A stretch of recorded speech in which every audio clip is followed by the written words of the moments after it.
কে এলো রে? এটা হয়তো রানীর মা। আমি একজন পুতুল সংগ্রহকারী। আমি তোমার পুতুল নিতে এসেছি। কি? না, এগুলো আমাদের পুতুল।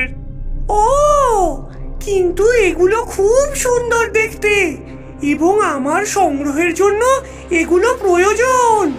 আমি সুন্দর সুন্দর পুতুল সংগ্রহ করি কিনা। তবে চিন্তা করো না, এই পুতুলের বিনিময়ে তোমাকে আমি কিছু দেব। এই নাও, এটি একটি বিশেষ পুতুল। এটা নিয়ে খেললে তুমি অনেক আনন্দ পাবে। নাও।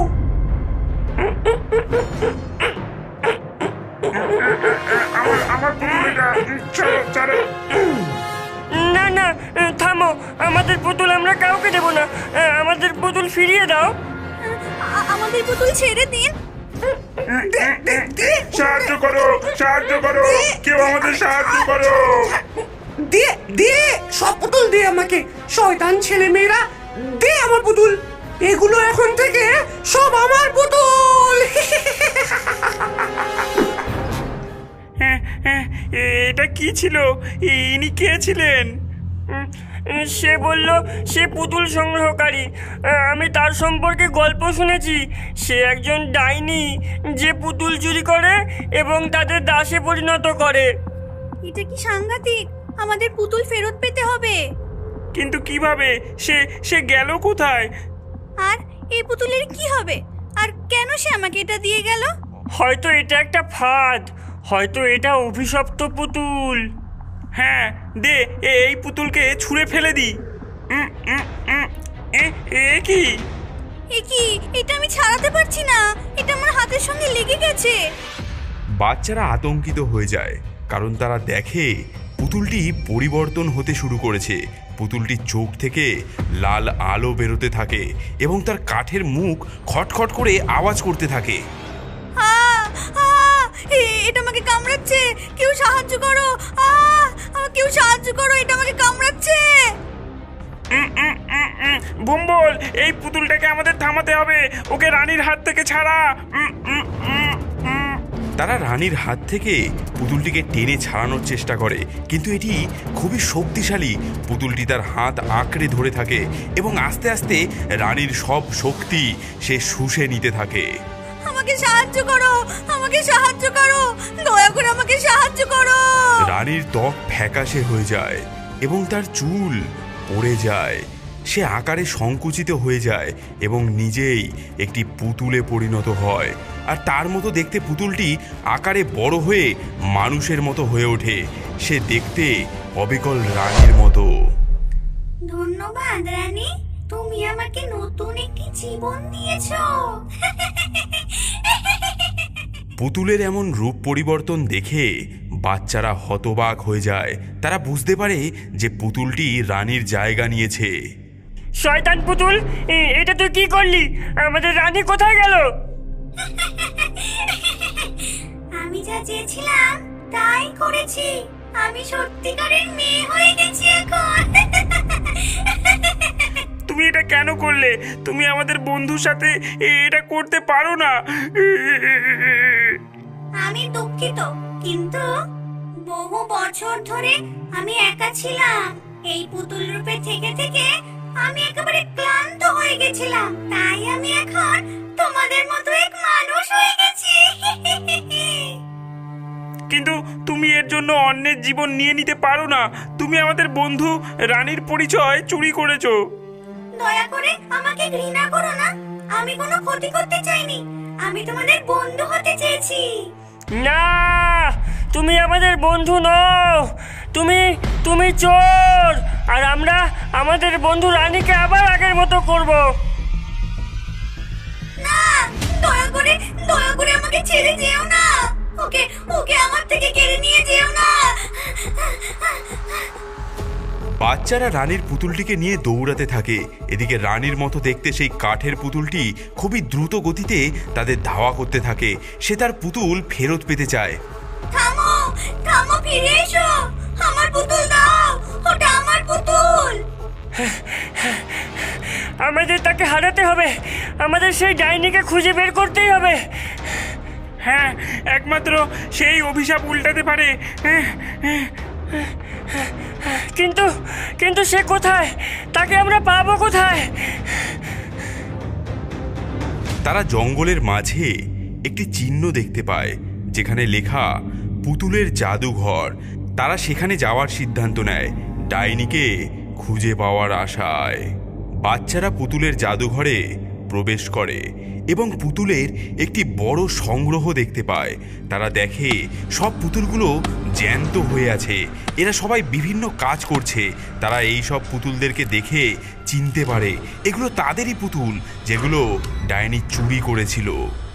এই দেখ, এগুলো তো আমাদের পুতুল, আর এগুলো আমাদের গ্রামের বন্ধুদের পুতুল। এদের কত দুঃখিত দেখাচ্ছে। দেখ, ডাইনি এদেরকে জাদু করে নিজের চাকর বানিয়ে রেখেছে। জগা, আমাদের এদের মুক্ত করতে হবে। তারা একটি বড় হল রুমে প্রবেশ করে দেখে সেখানে ডাইনি একটি সিংহাসনে বসে আছে এবং তার সিংহাসনের চারিপাশে পুতুল দিয়ে ঘেরা। ডাইনি হাতে একটি রিমোট কন্ট্রোলার ধরে আছে। স্বাগত জানাই বাচ্চারা, আমার পুতুলের জাদুঘরে স্বাগতম। তোমরা এসেছো, এতে আমি খুব খুশি হয়েছি। তুমি ডাইনি, তুমি আমাদের পুতুল চুরি করেছো। তুমি আমাদের বন্ধুকে পুতুলে পরিণত করেছো। হ্যাঁ, এটা আমি করেছি এবং বেশ করেছি, ভালো করেছি। কারণ আমি পুতুল ভালোবাসি এবং এই পৃথিবীর সব পুতুল আমার, সব।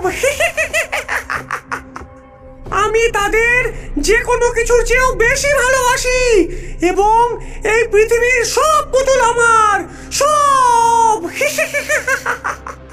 হ্যাঁ, তুমি পাগল, তুমি শয়তান। যা যা তোমার নিজের নয় তা তুমি নিতে পারো না। ও, কিন্তু আমি পারি এবং আমি করব, আর কেউ আমাকে আটকাতে পারবে না।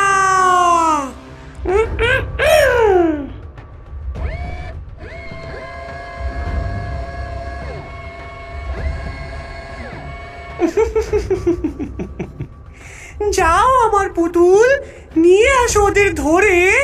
আসতে যদি না চায়, পেটাও ওদের জোরে।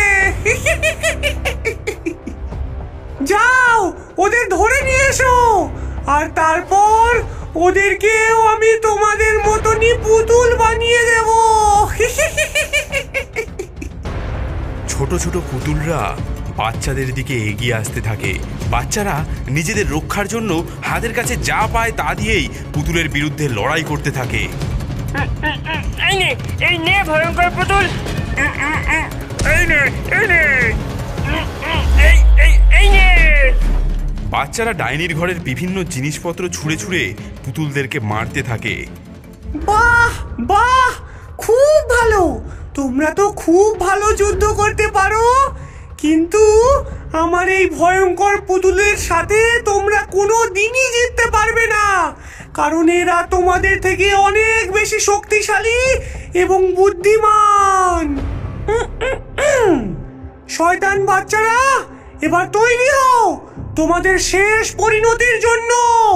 আমি এখন তোমাদের সবাইকে একটা পুতুলে পরিণত করব, আর তোমাদেরকে আমার পুতুলের সংগ্রহে রেখে দেব। তোমরা পুতুল হয়ে সারা জীবনের মতো আমার এই জাদুঘরে রয়ে যাবে। কাঠের পুতুল, কাঠের পুতুল, এবার তোমার পালা। ওদের গিয়ে দাও দেখিয়ে ডাইনির সাথে পাঙ্গা নেওয়ার কি জ্বালা। না কি? না, আমি এটা করতে পারবো না। রানীর মতো দেখতে সেই পুতুলটি ডাইনির হাত থেকে মুক্ত হয়ে বাচ্চাদের দিকে ছুটে যায়। চলো চলো, পালাও তোমরা, এই ডাইনির হাত থেকে তোমাদের বাঁচতে হবে। তুমি আমাদের সাহায্য করছো? হ্যাঁ, আমি যা করেছি তার জন্য আমি দুঃখিত। আমি আমি বলছিলাম আমি আর মানুষ হতে চাই না, আমি আবার পুতুল হতে চাই। কিন্তু কিন্তু কেন কেন তুমি তোমার মন পরিবর্তন করছো? কারণ আমি সব বুঝতে পেরেছি। আমি বুঝতে পেরেছি যে মানুষ হওয়া মানে শুধু শরীর থাকা নয়, সঙ্গে একটি হৃদয়ও থাকা জরুরি। আর আমার যে হৃদয় নেই, কিন্তু তোমাদের মানুষের মধ্যে সেই হৃদয় আছে। এর জন্যই তোমরা তোমাদের বন্ধুকে বাঁচানোর জন্য নিজেদের প্রাণের পরোয়া না করে এখানে ডাইনির সাথে লড়তে এসেছো। রানীর মতো দেখতে পুতুলটি বাচ্চাদের বাঁচানোর জন্য দরজার দিকে যায়, কিন্তু জাদুকরি ডাইনি সেখানে তার পথ আটকায়। তোমার সাহস হলো কিভাবে আমার সাথে বিশ্বাসঘাতকতা করার? তুমি এক অকৃতজ্ঞ পুতুল। আমি বহু কষ্ট করে জঙ্গল থেকে কাঠ এনে সেই কাঠ দিয়ে তোমাকে বানিয়েছি, তার পরিণামে তুমি আমার সঙ্গে বিশ্বাসঘাতকতা করলে। আমি তোমার পুতুল নই, আমি রানীর পুতুল, এবং আমি তাকে বাঁচাতে যাচ্ছি। তাকে বাঁচাবে? কিন্তু কিভাবে? ও যেই পুতুলে পরিণত হয়েছে সেই মন্ত্র তুমি কোনোভাবেই বিপরীতমুখী করতে পারবে না। পারবো, আমি জানি কিভাবে। আমি তোমার গোপন রহস্য জানি। কি কি রহস্য? পুতুলের হৃদয়ের গোপন রহস্য, ভালোবাসার রহস্য। কাঠের পুতুলটি পুতুল রূপে পরিণত হওয়া রানীর কানে কিছু ফিসফিস করে বলে, আমি তোমাকে ভালোবাসি রানী। আমি সব কিছুর জন্য দুঃখিত। তুমি আমাকে ক্ষমা করে দিও। রানীর মতো দেখতে কাঠের পুতুলটি আবার জ্বলতে শুরু করে, কিন্তু এবার আভাটি উষ্ণ এবং উজ্জ্বল, এবং আসল রানীর ছোট পুতুলটিও জ্বলতে শুরু করে। দুটি দীপ্তি একত্রিত হয় এবং একটি শক্তিশালী বিস্ফোরণ তৈরি করে। শিশুরা বিস্ফোরণে হতবাক হয়। তারা দেখতে পায় রানীর মতো দেখতে কাঠের পুতুলটি আবার একটা ছোট কাঠের পুতুলে পরিণত হয়েছে, এবং আসল রানী আবার তার নিজের রূপে ফিরে এসেছে। কি কি হয়েছে? রানী, তুই আবার ফিরে এসেছিস। রানী, তুই ঠিক আছিস তো? আমি বুঝতে পারছি না আমি কিভাবে ফিরে এলাম। তারা দেখতে পায় রানীর মতো দেখতে কাঠের পুতুলটি মেঝেতে পড়ে আছে এবং তার মুখে হাসি। আমি তোমাকে ফিরিয়ে এনেছি। আমি তোমাকে আমার জীবন দিয়েছি। তুমি তুমি করেছো? হ্যাঁ, আমি করেছিলাম, কারণ আমি তোমাকে ভালোবাসি, এবং আমি দুঃখিত আমি তোমার সঙ্গে যা করেছি তার জন্য। ধন্যবাদ, তোমাকে অনেক ধন্যবাদ।